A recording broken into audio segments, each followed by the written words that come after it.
लंबी मूंछों का था उसको बड़ा अभिमान।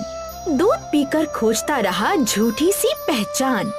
हंसी बनी जब चाहत उसकी, टूटा उसका मान। सच्चाई ने खोल दिया भीतर का अज्ञान।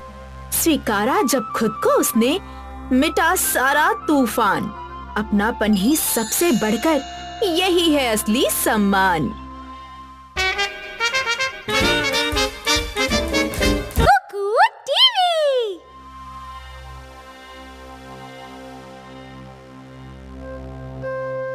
सेठ जी एक और खूबसूरत दिन पर अपने घर में उठते हैं। उनकी दाढ़ी अच्छी है, लेकिन मूंछों में बस खाली जगह है।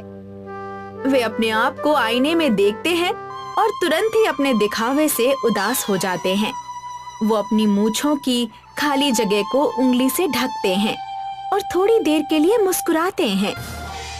लेकिन जैसे ही उंगली हटा देते हैं, उनके होंठ नीचे की ओर झुक जाते हैं।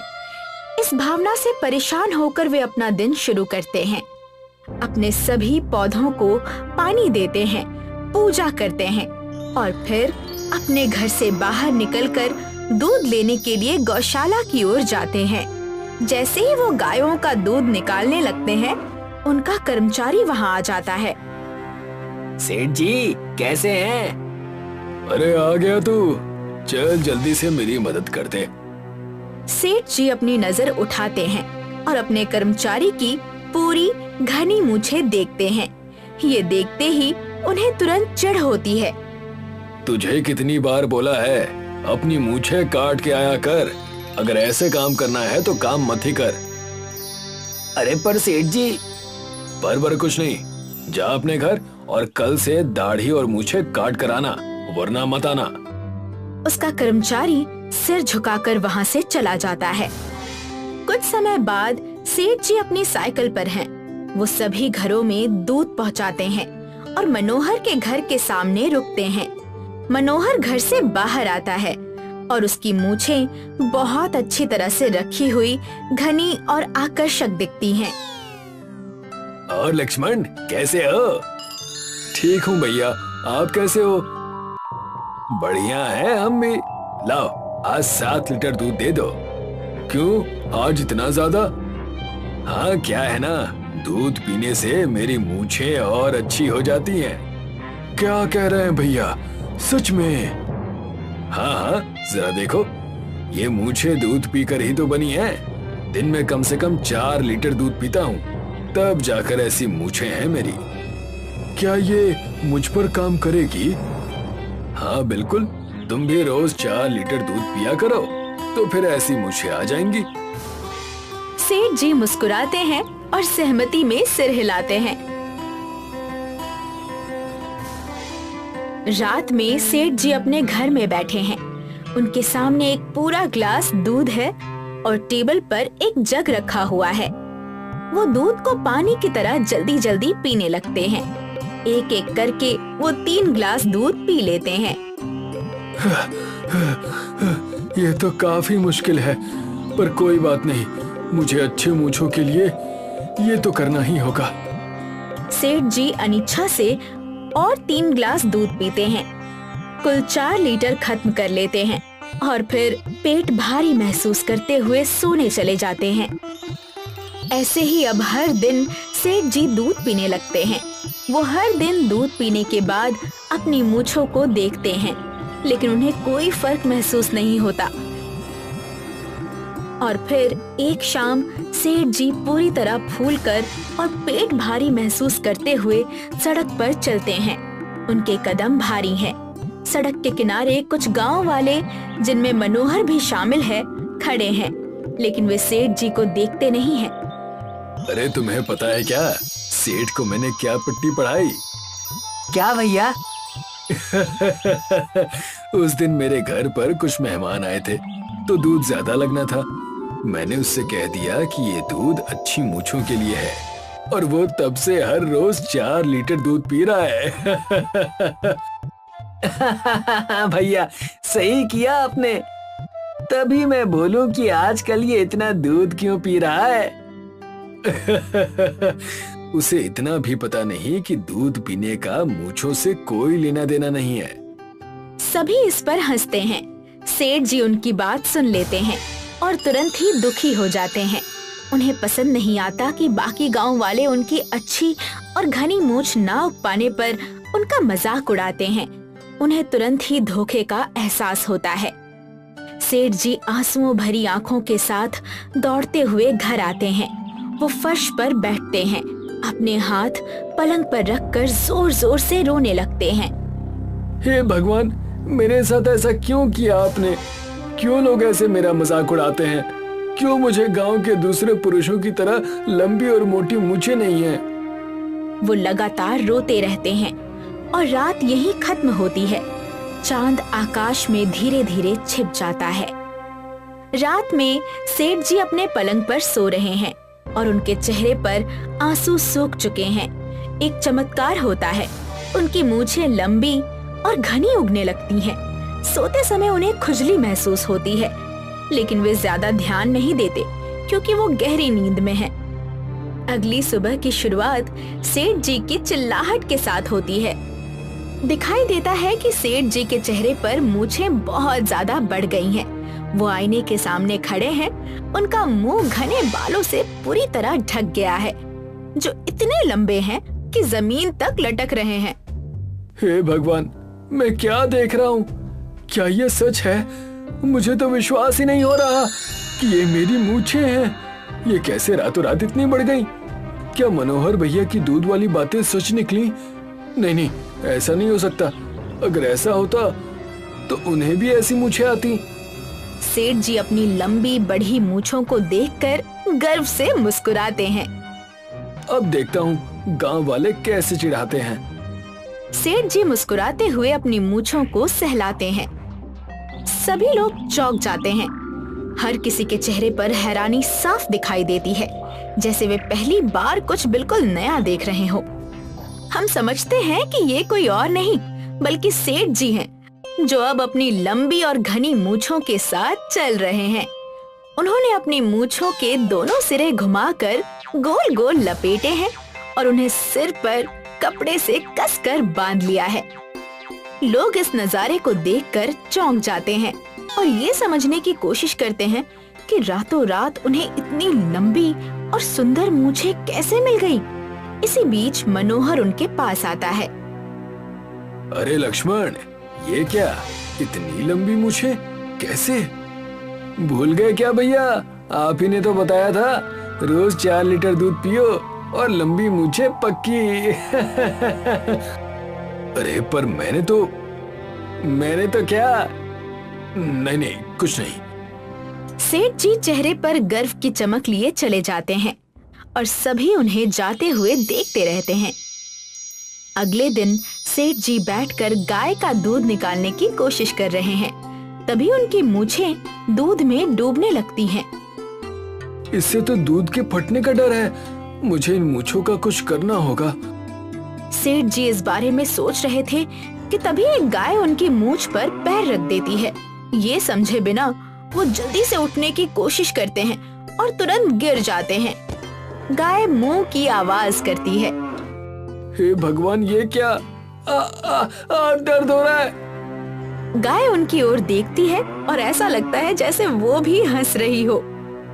सेठ जी अपने घर में हर जगह कैंची ढूंढ रहे हैं और अपनी मूछों के लंबे बालों को ऊपर उठाए हुए हैं।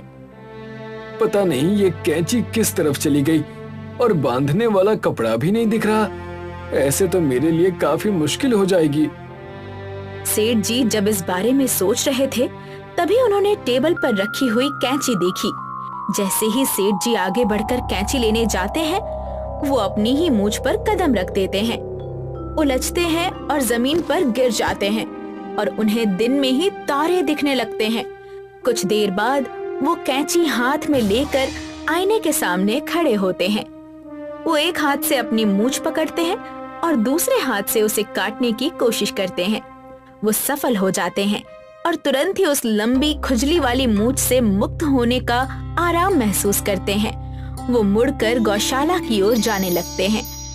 तभी उनके चेहरे पर तेज झुनझुनी सी महसूस होती है। और अभी अभी काटी गई मूछ फिर से अपनी पुरानी लंबाई तक बढ़ जाती है। सेठ जी अब हैरान थे। उन्हें कुछ समझ नहीं आया कि क्या हो रहा है। वो बैठकर सोचने लगते हैं और चिंता में पड़ जाते हैं। सभी चीजें भूलकर अगले दिन सेठ जी अपनी साइकिल लेकर पूरे गांव में घूमते हैं और हर जगह दूध पहुंचाते हैं। उनकी मूछें बहुत बढ़ गई हैं और अब वो जिस कपड़े से उन्हें बांधते हैं उससे भी बाहर निकलने लगी हैं। वो दूध पहुंचाने के लिए कई घरों पर रुकते हैं और दोपहर तक घर लौट आते हैं। लंबी मूछ की लगातार खिंचाव की वजह से उनका चेहरा सूजा हुआ लगता है। गाल और पूरे चेहरे में सूजन नजर आती है। उस दिन थोड़ी देर बाद मनोहर की पत्नी उनके पास आती है और दूध का बर्तन दिखाती है। दूध में एक बाल की लट दिखाई देती है। मनोहर हैरान हो जाते हैं और तुरंत ही गुस्से से भर जाते हैं। वो बर्तन पकड़ते हैं और अपने सारे पड़ोसियों को दिखाते हैं। अपनी लंबी मूछों के कारण लक्ष्मण के दूध में आज बाल मिला है। क्या कह रहे हैं भैया, सच? और नहीं तो क्या, जरा देखो तो, इतनी लंबी मूछें तो उसी की हैं। हाँ भैया, आप सही कह रहे हैं। ऐसे में तो हमारे घर के लोग बीमार पड़ जाएंगे। हम सबको मिलकर इसका बहिष्कार करना चाहिए। सही कह रहे हैं भैया। मनोहर गुस्से भरे चेहरे के साथ सिर हिलाता है। अगले दिन सेठ जी अपनी गौशाला साफ कर रहे हैं कि तभी उनका कर्मचारी आता है। अरे आ गया तू, चल अब मेरी मदद कर। सेठ जी, मैं आपसे काम पर नहीं आऊंगा। क्या? क्यों? क्या हो गया? गांव में सब आपके तबेले के दूध को बंद करने की बातें कर रहे हैं। हैं? लेकिन वो भला क्यों? कल मनोहर के घर जो दूध आपने दिया था उसमें आपकी लंबी मूछों का एक बाल मिला और उसने ये सब पूरे गांव वालों को बता दिया और तब से सब आप पर गुस्सा हैं और आपके तबेले से दूध लेने से मना कर रहे हैं। ये क्या हो गया? मैंने तो हमेशा साफ सफाई का ध्यान रखा था, पर ये लंबी मूछें अब मेरी जिंदगी की सबसे बड़ी तकलीफ बन चुकी है। सेठ जी अपने सिर को पकड़ते हैं और उस पर रोने लगते हैं। कुछ पलों बाद सेठ जी घर में बैठे होते हैं और सार्वजनिक अपमान और इसके कारण हुए व्यापार के नुकसान पर रोते हैं। फिर वो अपने पिता की तस्वीर की ओर देखते हैं और उससे बातें करते हैं। पिताजी, आपकी मूछें भी तो इतनी लंबी और मोटी थी। वो आपको हमेशा आकर्षक बनाती थी। फिर मेरे साथ ऐसा क्यों हुआ? मुझे लगा था कि ये लंबी मूछें मेरे लिए इज्जत लाएंगी, पर ये तो मेरी बर्बादी का कारण बन चुकी हैं। अब मैं क्या करूं? जैसे ही वो तस्वीर के सामने अपनी स्थिति पर रोते हैं, उन्हें अपने ऊपरी होंठ पर एक और तेज झुनझुनी वाला दर्द महसूस होता है। वो देखते हैं कि उनकी मूछें और भी बढ़ने लगती हैं और ये देखकर वो डर जाते हैं। नहीं नहीं, बस अब और नहीं, मुझे नहीं चाहिए इतनी लंबी मूछें। हे भगवान, क्या आप सुन रहे हैं? उनकी मूछ की लटें पूरे घर में बेल की तरह फैलने लगती हैं और जैसे ही वो उन्हें फिर से समेटने की कोशिश करते हैं, वो पहले से भी और तेजी से बढ़ने लगती हैं। इसी समय उनका कर्मचारी आता है और सेठ जी की हालत देखता है। सेठ जी पूरी तरह अपनी काली मूछ की लटों में ढक गए हैं। सेठ जी, ये क्या हो रहा है? अरे अच्छा हुआ तू आ गया। देखना ये क्या हो रहा है मेरे साथ। देख तो रहा हूँ सेठ जी, पर ये सब हुआ कैसे? जब वे बातें कर रहे होते हैं तभी उनकी मूछ की एक लट उनके कर्मचारी के पैर के चारों ओर लपेट जाती है। वो जमीन पर जा गिरते हैं। ये देखकर उनका कर्मचारी पूरी तरह डर जाता है और वहाँ से भाग जाता है। मूछ की लटें लगातार बढ़ती रहती हैं और सेठ जी बेहोश हो जाते हैं। रात को जब उन्हें होश आता है, वो देखते हैं कि वो अपनी मूछ के बालों से घिरे हुए हैं। वे अचानक उठते हैं और चारों ओर देखते हैं। उनकी आंखों में फिर से आंसू भर जाते हैं। तभी कोई उनसे बात करता है। जाग गए? पिताजी आप?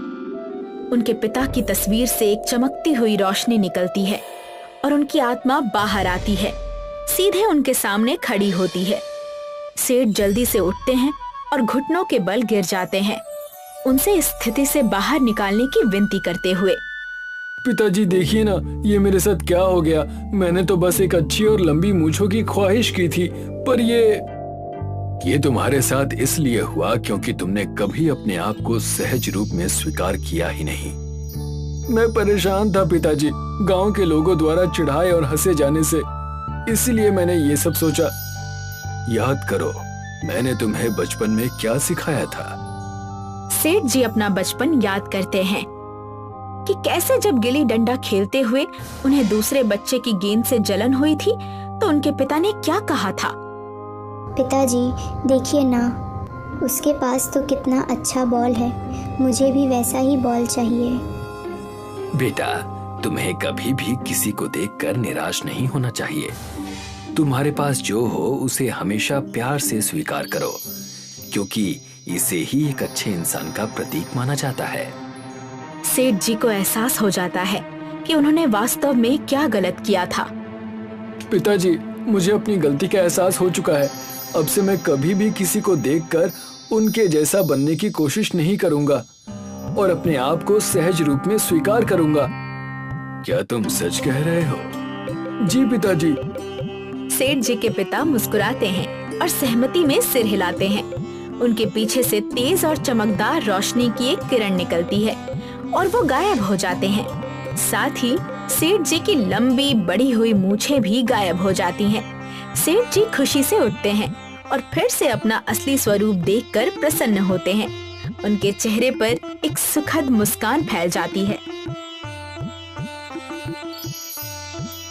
अगले दिन सेठ जी फिर से अपनी साइकिल पर हैं। वो मनोहर के घर के दरवाजे पर रुकते हैं और खटखटाते हैं।